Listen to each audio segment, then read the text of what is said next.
Welcome to the Day's Explainer. We're going to be looking at something that honestly you probably have in your hand or your pocket right this very second.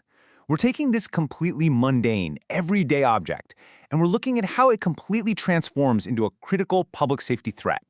We're going to explore the incredibly high stakes of prison cell phone contraband and unpack exactly why the rules surrounding it are just so rigid and uncompromising.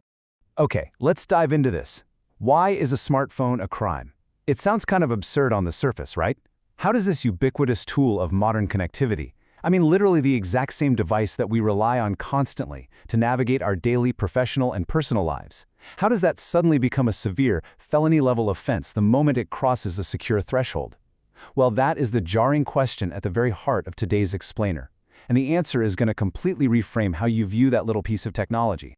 Section 1. The cell phone contraband paradox. So, out here on the outside, we have everyday convenience. Use your phone for scrolling social media, quickly texting friends, maybe taking some casual photos. It's totally innocuous. But step inside a correctional facility and the threat profile changes instantly. Inside, that exact same device suddenly enables unrecorded calls, witness intimidation, and sophisticated escape planning. It transforms without a single physical alteration from a simple tool of convenience into a weapon. Actually, it's more like an unmonitored command center that actively bypasses essential communication systems. The gap between those two realities is absolutely massive.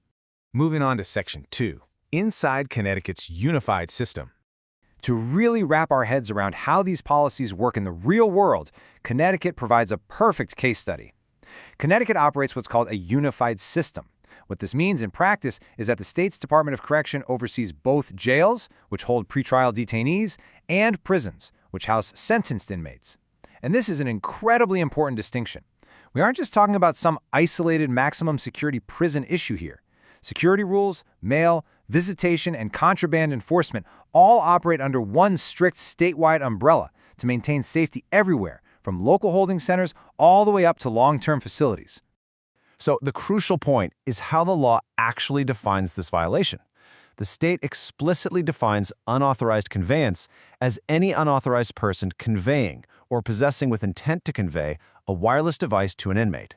But here's the most critical part, or using one to take a digital image inside a facility. You don't even have to hand the phone to anyone. Simply pulling the device out of your pocket and snapping a quick photo inside the secure perimeter of a correctional institution is literally defined as a crime. Let's move to and see how this builds into Section 3, why phones are dangerous.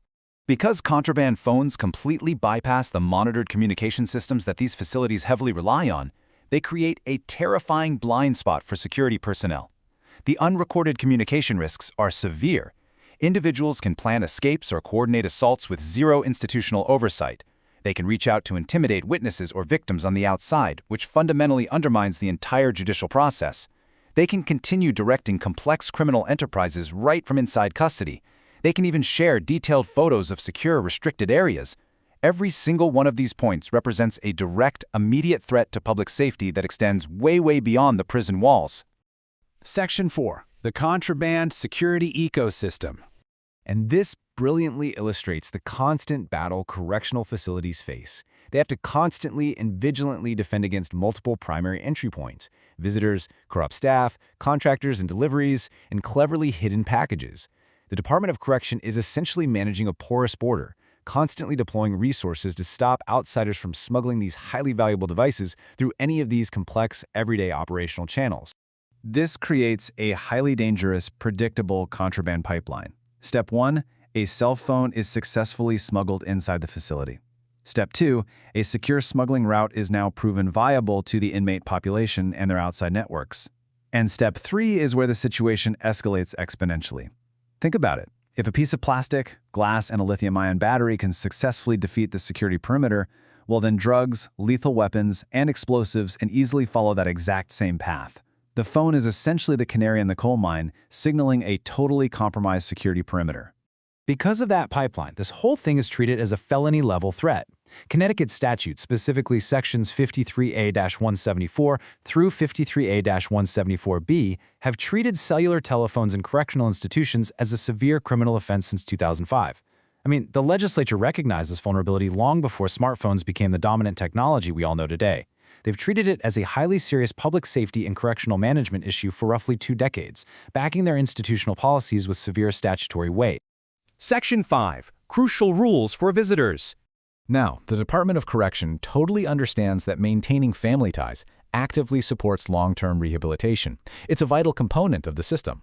So to maintain those ties without compromising safety, they offer a really balanced approach. Approved communication channels include monitored calls, reviewed letters, and controlled visits. These are the legitimate secure pathways. But strictly on the prohibited side are cell phones, internet access, and smartwatches. Everyone has to use the approved methods because introducing prohibited items instantly undermines the structural safety of the facility. It puts staff, inmates, and the public at severe risk. Now, what's really interesting about this slide is the absolute, unmistakable clarity of the guidance. Violators will be prosecuted. For families, contractors, and visitors, the safest approach is incredibly simple. Never bring a phone or any wireless device into a correctional setting unless explicitly authorized in writing. Even a completely innocent mistake, like, say, forgetting a smartwatch is on your wrist or a phone is buried deep in your winter coat pocket, that can trigger serious, life-altering legal consequences. The department maintains this unwavering zero-tolerance policy to protect that fragile security ecosystem we analyzed earlier. Which brings us to the core dilemma at the heart of this entire topic. How do we balance the deep human need for connection and rehabilitation with the absolute necessity of facility security? It's an incredibly difficult, ongoing policy challenge.